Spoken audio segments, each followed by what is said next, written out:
Big Al go.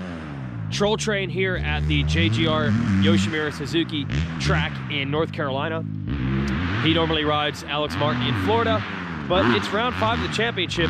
People have to get their bikes in order. I'm working through settings, I'm working off the jitters. You can't win the title in the opening round, but you can certainly lose it. All those things you hear about at the beginning of the season are starting to go away because we're headed to round 5 in Oakland. That's the subject of this week's Weege Show, brought to you by the good folks at Racetrack. We talk about bike settings all the time. Get your bike set up right. Get a set of gold valves. We'll even give you a set for free. You can go to racetech.com to get more information on the gold valves, or you can win a set by going to racetech.com/contest/Weege Show. Send them an email, and you might win a set of gold valves. So round 4 last week, I talked a lot about settings in and after the race. We're getting past that stage. If you get to the 5th round, like, is round 5 about like, dude, we have to have it by now? Like, you're not going to find it in the 10th race of the year, which would, for you, would be the last one. Is it like, we need to figure it out by the 5th race? It seems like it's pivotal. That's kind of why I'm up here. Right. Yeah. That's what I'm thinking. Yeah, there's definitely been some we've known we needed to make a direction. Yeah. Now we have a direction of what to change, and I'm just letting these guys steer the ship. Round 5. A other very popular motocross magazine used to always say you could figure out who the championship contenders were by round 5. It was round 5 theory. You were either in it by round 5 or you were out. And we are already seeing that pattern develop.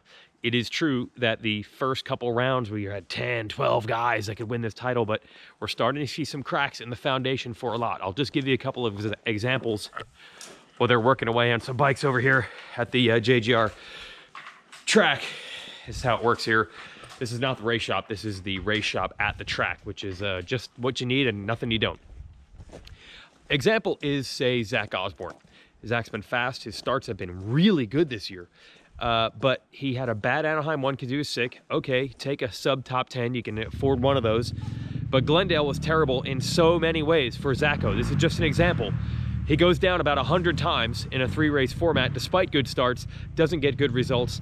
He's way back in points now. It's just an example of how things can fall away and how quickly it can happen.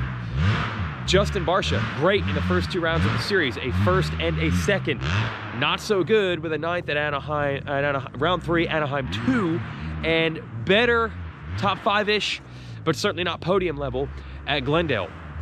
So what you're seeing is inconsistency. You're starting to see, who was just really strong at the beginning of the year, but maybe they can't do it 17 times in a row. All those things start to add up.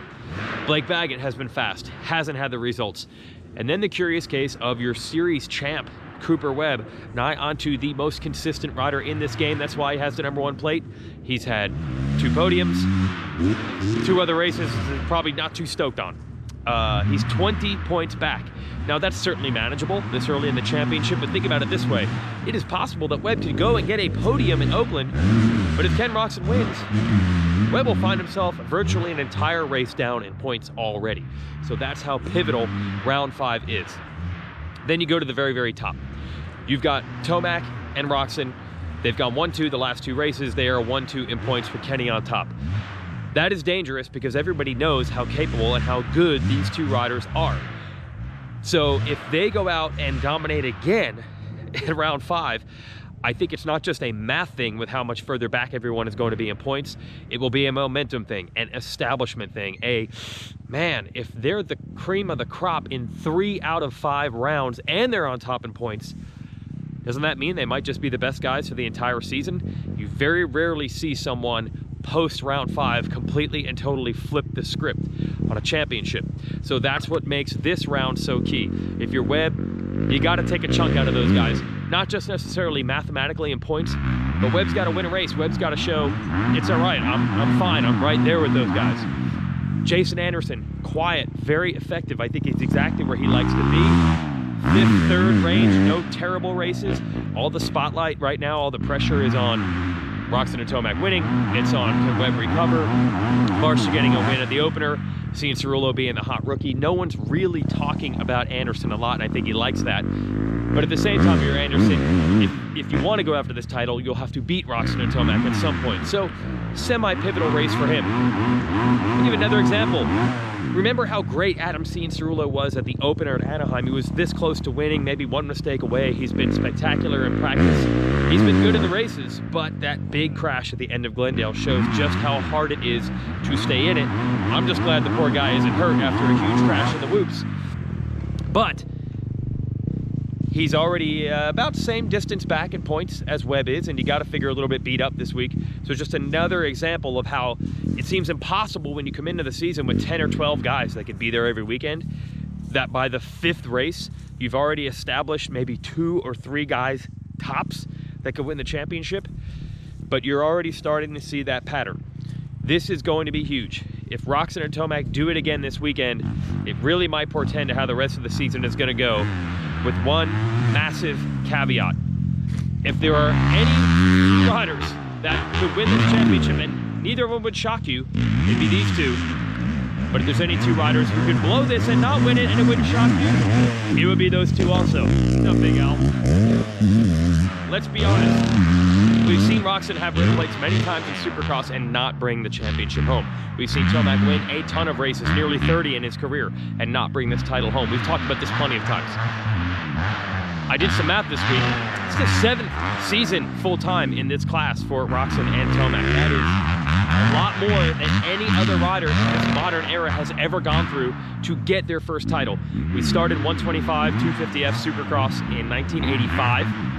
No one has gone to their 7th season to get their first championship. Somebody might have done it before that when you had to basically start in the premier class at age 16, and it would take a long, long time to figure the whole thing out. But since there was a 125 or 250F class to learn from, no one has gone into their 7th year and then won the championship for the first time. Think about that. Usually it's year 3, year 4 that the guys find their stride. Cooper Webb last year, 3rd season. So I'll put it this way. Pivotal round.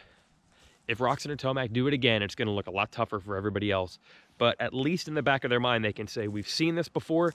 We know these guys can't necessarily be lead pipe locks to just lock this championship down for certain until we actually see them do it, because they've been in this situation before and haven't been able to pull it off. That's the one little thing that the guys can keep in the back of their head. But I'm sure they'd rather not operate that way. They'd rather just beat them this weekend, get the points back, get the momentum back. It's pivotal, man.